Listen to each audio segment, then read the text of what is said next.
Donc, en fin de journée, Guillaume, je peux vous libérer, mais Guillaume a volé le punch, donc il y en a qui ne le savent pas, mais les personnes qui travaillent à la ville sont invitées demain matin à l'atelier de réflexion, parce que c'est important, il faut imaginer les suites après une journée comme ça, donc demain, à l'interne de la ville, on imagine ensemble les suites grâce à Virginie.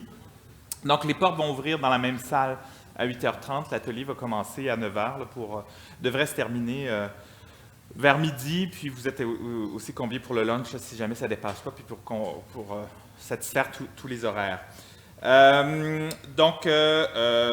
Puis ensuite, tous les autres participants, j'invite à suivre l'infolette Design Montréal. Si vous n'êtes pas abonné, designmontréal.com, vous pouvez vous abonner à notre infolette au courant de l'hiver, janvier-février, dès que le montage est terminé, dès que les synthèses sont finies, sont rédigées, dès que la vidéo en anglais est sous-titrée en français pour être accessible pour tout le monde, on va diffuser sur le site web pour que ça soit accessible. Donc, la nouvelle va venir dans l'infolette. Puis finalement, j'aimerais remercier tous les conférenciers qui sont venus aujourd'hui. Ça a été vraiment très, très, très riche de vous entendre parler.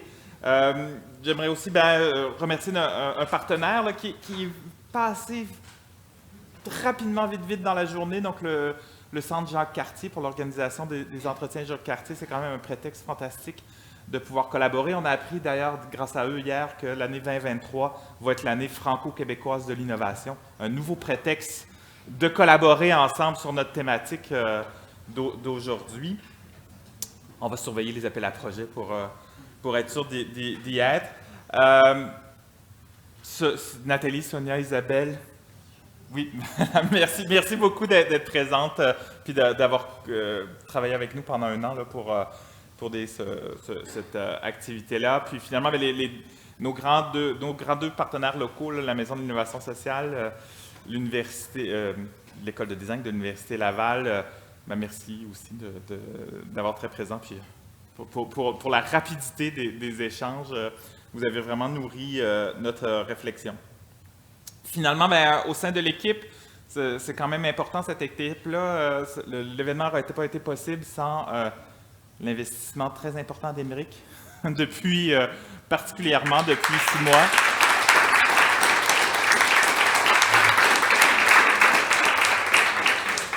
Et aussi de Justine qui a joint nos rangs depuis un mois et qui nous a permis de nous rendre à aujourd'hui sans trop d'heures.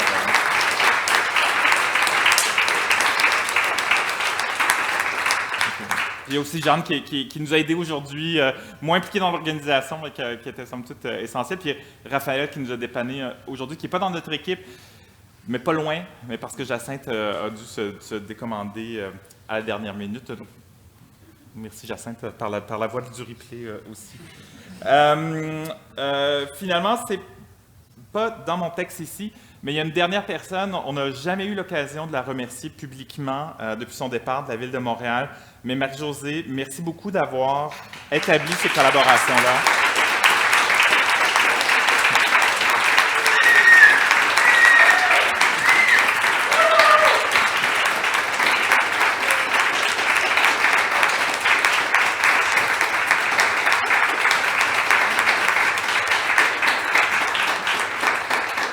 C'est quand même grâce à toi qu'on a cet héritage, ce legs de collaboration qu'on peut poursuivre et continuer. Puis je fais juste un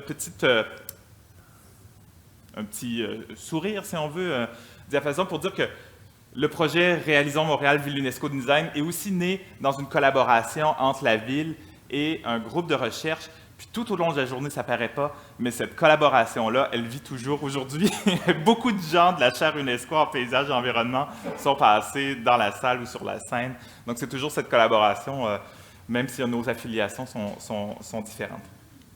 Finalement, Isabelle, je te laisse le dernier mot de conclure pour voilà. Puis on a aussi la surprise finale.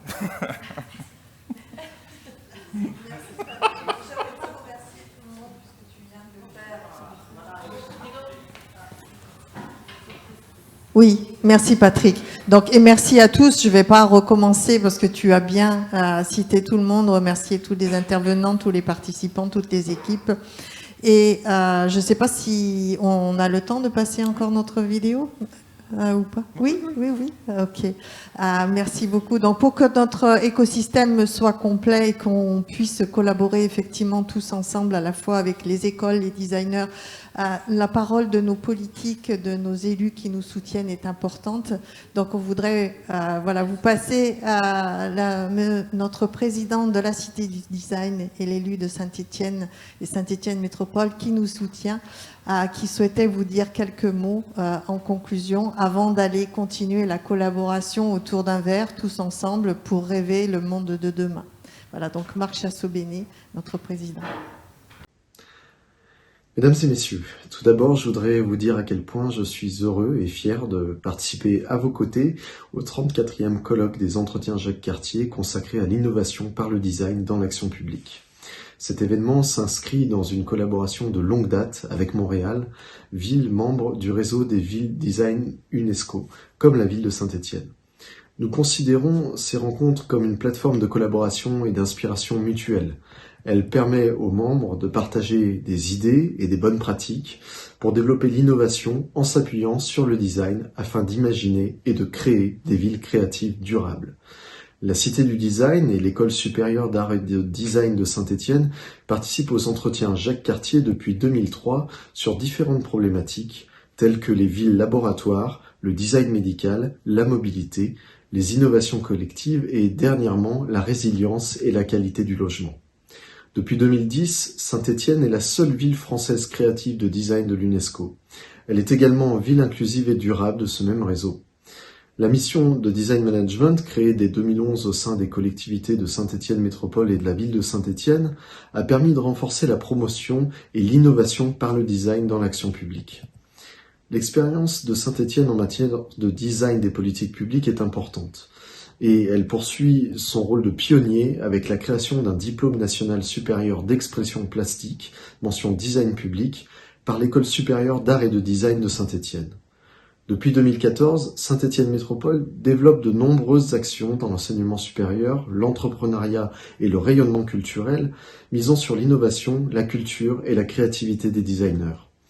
Les entretiens Jacques Cartier sont déjà venus nourrir nos réflexions sur les politiques des villes de design, par exemple, ou sur l'enjeu de la transformation de la ville en 2014 avec les ateliers sur le design et les chantiers urbains.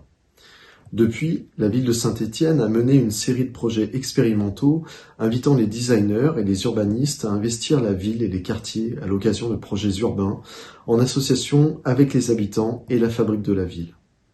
Cette démarche souligne le rôle clé du design et des initiatives citoyennes, vecteurs d'innovation sociale et sociétale pour la transition durable de la ville. Le sujet du colloque de cette année sur l'innovation par le design dans l'action publique permet d'illustrer le chemin parcouru par nos deux villes, Montréal et Saint-Étienne.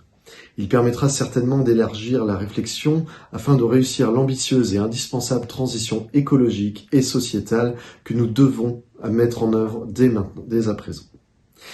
Cette année 2022 aura été marquée par la 12e Biennale internationale design de Saint-Étienne qui s'est tenue pendant 4 mois, d'avril à juillet 2022. Les visiteurs, grand public, étudiants et professionnels sont venus explorer les propositions des designers qui répondaient à l'enjeu des bifurcations de notre monde afin de choisir l'essentiel pour construire demain. Actuellement, Saint-Étienne travaille sur son projet phare Cité du Design 2025 qui va donner un nouveau départ au quartier créatif emblématique de la ville avec la création d'un pôle de loisirs, de culture et d'innovation par design. Ce projet permettra à la Cité du Design d'être un véritable centre d'innovation par design au service des entreprises et des collectivités grâce à une offre de services très complète. Le site réaménagé accueillera notamment la première galerie nationale du design, orchestrée par le Musée d'art moderne et contemporain de Saint-Étienne Métropole. Cet espace de près de 1000 m², unique en France par sa taille et sa thématique, présentera des œuvres issues de plusieurs institutions culturelles de renom, le Centre national des arts plastiques, les arts décoratifs, le mobilier national, le Musée national d'art moderne, Centre Pompidou, et le Musée d'art moderne et contemporain de Saint-Étienne Métropole. La Biennale internationale de Saint-Étienne, la Cité du Design et ses expositions ouvertes à tous une grande halle événementielle qui pourra accueillir de façon de nombreux événements tout au long de l'année, et la cabane du design qui permet de familiariser les enfants à la culture du design scientifique et créative de manière ludique. Le design place l'humain au cœur de sa réflexion, qu'il améliore les usages et les modes de vie, qu'il optimise l'utilisation de l'énergie, qu'il accompagne les mutations de l'habitat et facilite le développement de la santé ou de la mobilité. Le design améliore la qualité de vie des habitants et accompagne le développement économique. C'est pourquoi la ville de Saint-Étienne investit dans la qualité et l'exemplarité en matière de design. Le design et la créativité incitent à l'implication des usagers, à la réappropriation de la ville par ses habitants, à une traduction immédiate qui permet d'améliorer la vie de chacun. Nous sommes fiers de faire partie du réseau des villes créatives de l'UNESCO et fiers de participer à ces 34e entretiens Jacques Cartier. Je vous remercie toutes et tous pour votre attention et pour ce formidable partenariat. À très bientôt.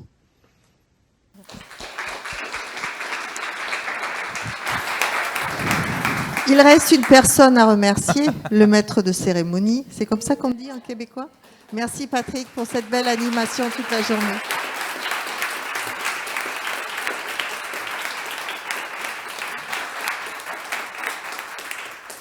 Donc, je vous invite tous à passer au réfectoire pour prendre un petit verre avec nous.